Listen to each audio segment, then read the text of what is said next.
प्रभात kids school की हिंदी शिक्षिका आपका स्वागत करती हूँ। आज का हमारा विषय है हिंदी व्याकरण। छात्रों, आपने पिछली कक्षाओं में वर्ण के बारे में जानकारी ली होगी, क्योंकि किसी भी भाषा को लिखने के लिए हमें वर्णों का आना बहुत जरूरी है। हिंदी के वर्णों में स्वर और व्यंजन होते हैं।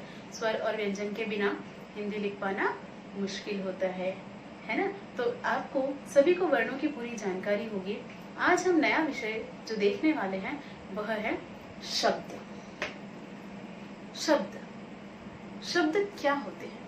शब्द दो या दो से अधिक वर्णों से मिलकर बनने वाले ऐसे शब्द जिनका कोई ना कोई अर्थ निकलता हो उसे शब्द कहते हैं, या यूं कहें वर्णों के सार्थक समूह को शब्द कहते हैं। सार्थक का अर्थ होता है कि उस शब्द का कोई ना कोई अर्थ निकलना ही चाहिए। जब हम दो वर्णों या दो से अधिक वर्णों को जोड़ते हैं शब्द तो बन जाते हैं, लेकिन उस शब्द का अर्थ भी उतना ही जरूरी होता है। अर्थात वर्णों के सार्थक समूह को ही शब्द कहते हैं। उदाहरण के तौर पे यदि हम देखें जानवर, फूल आदि।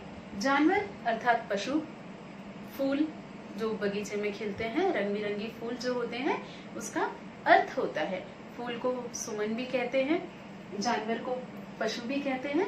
तो अर्थात जानवर और फूल ये जो शब्द है, तितली, किताब, पुस्तक, ये जो सारे शब्द है यह सार्थक शब्द है। सार्थक का मतलब होता है कि उनका कोई ना कोई विशेष अर्थ निकलता है।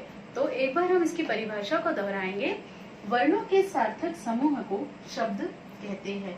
वर्णों के सार्थक समूह को शब्द कहते हैं। सार्थक का अर्थ मुझे लगता है आपको समझ आ गया होगा। सार्थक मतलब जिसका कोई अर्थ निकल रहा हो, सार्थक अर्थ के साथ। ठीक है, अब हम देखेंगे शब्दों की प्रकार। अर्थ के आधार पर शब्दों को दो भागों में विभाजित किया गया है, जो कि है सार्थक शब्द और निरर्थक शब्द। सार्थक शब्द अर्थात ऐसे शब्द जिनका कोई ना कोई अर्थ निकलता हो। ठीक उसका विपरीत निरर्थक शब्द ऐसे शब्द होते हैं जिनका कोई भी अर्थ नहीं निकलता हो। सार्थक शब्दों के अगर उदाहरण की बात करें तो जिसमें आते हैं बोतल, किताब, तितली, पुस्तक, ग्लास, पेन, कलम, माँ, ये सारे शब्द सार्थक शब्द है। इन शब्दों को बनाने के लिए वर्णों की आवश्यकता पड़ी है। वर्णों को जोड़ने से ही एक शब्द बनता है और उस शब्द का अर्थ जहाँ निकलता है तो ऐसे शब्द क्या कहलाते हैं? ऐसे शब्द कहलाते हैं सार्थक शब्द। वहीं अगर निरर्थक शब्द की बात करें, निरर्थक शब्द ऐसे होते हैं जो भी वर्णों के जोड़ से ही बनते हैं, परंतु उनका कोई भी अर्थ नहीं निकलता है। उदाहरण के तौर पर तलबो, तलबो का कोई अर्थ होता है? नहीं। ताकीद, पतीली, इन शब्दों का कोई अर्थ नहीं होता है। ये भी एक शब्द है, परंतु ये सार्थक शब्द नहीं है, और जिनका अर्थ नहीं निकलता है ऐसे शब्दों को क्या कहते हैं? निरर्थक शब्द। अब हम देखेंगे कि वर्णों को मिलाकर शब्द कैसे बनाए जाते हैं।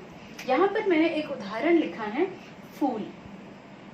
फूल के लिए हमें फूल शब्द लिखने के लिए हमें वर्णों की जरूरत पड़ी है।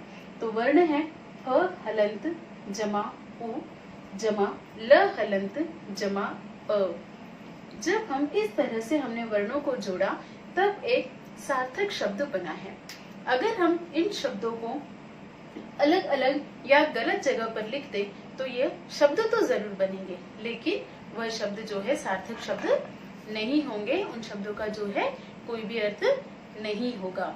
सार्थक शब्द के अगर कुछ और उदाहरण की बात करें तो हम दे सकते हैं, जैसे पंखा, कूलर, तकिया, बिस्तर, किताब, ये सारे सार्थक शब्द हैं।